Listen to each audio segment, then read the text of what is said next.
நம்மளை எல்லாம் தொடர்ச்சியாக ஏமாற்றுகின்ற இந்த திமுக அரசு. தொடர்ச்சியா என்ன? ஒண்ணு மட்டும் இல்ல, நம்மளை அழிக்க வேண்டும் என்று நினைக்கின்ற திமுக அரசு இந்த கூட்டம் போடுறதுக்கு நமக்கு அனுமதி கொடுக்கல. யோசிங்க.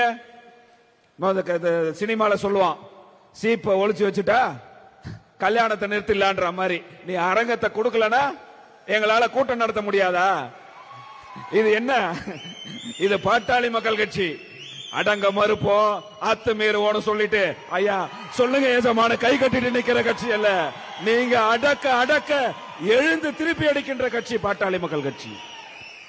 இந்த பந்தை நீங்க தண்ணி உள்ள அடக்கினீங்கன்னா 2 மடங்கா வெளியில வரும் என்பதை நிரூபிப்பதற்காக வந்திருக்கின்ற கூட்டம் தான் இந்த நிர்வாகிகளோட கூட்டம். நீங்க அப்படியே விட்டிருந்தா கூட இவ்வளவு கூட்டம் வந்திருக்குமான்னு சொல்ல முடியாது. யோசிச்சு பாருங்க, நீங்க எவ்வளவு எங்களை அடக்க நினைக்கிறீர்களோ எப்படியாவது இந்த கட்சியை உடைச்சிடணும், பாட்டாளி மக்கள் கட்சியை உடைச்சிடணும். தமிழ்நாட்டில் இடஒதுக்கீடுன்னு ஒரு தலைவர் வாயை திறக்க கூடாது. இடஒதுக்கீடுன்னு கேட்டா அந்த கட்சியை உடைக்கணும், இந்த சமுதாயத்தை அழிக்கணும் என்று நினைக்கின்ற திமுகவிற்கு இந்த தேர்தலில் நாம் பாடம் புகட்டுவதற்கான வழிமுறைகளை மருத்துவர் சின்னையா அவர்கள் சொல்ல இருக்கிறார். அந்த வகையில் நாம் எல்லாம் மீண்டும் மருத்துவர் சின்னையா சொல்கின்ற வழிகாட்டுதலின்படி வழி நடந்து வருகின்ற தேர்தலில் மாம்பழம் சின்னம் தான் பாட்டாளி மக்கள் கட்சியினுடைய நிரந்தர சின்னம் என்பதை மருத்துவர் சின்னையாவிற்கு சமர்ப்பிப்போம் என்று இளைஞரணி உறுதியேற்று வாய்ப்புக்கு நன்றி கூறுகிறேன். நன்றி.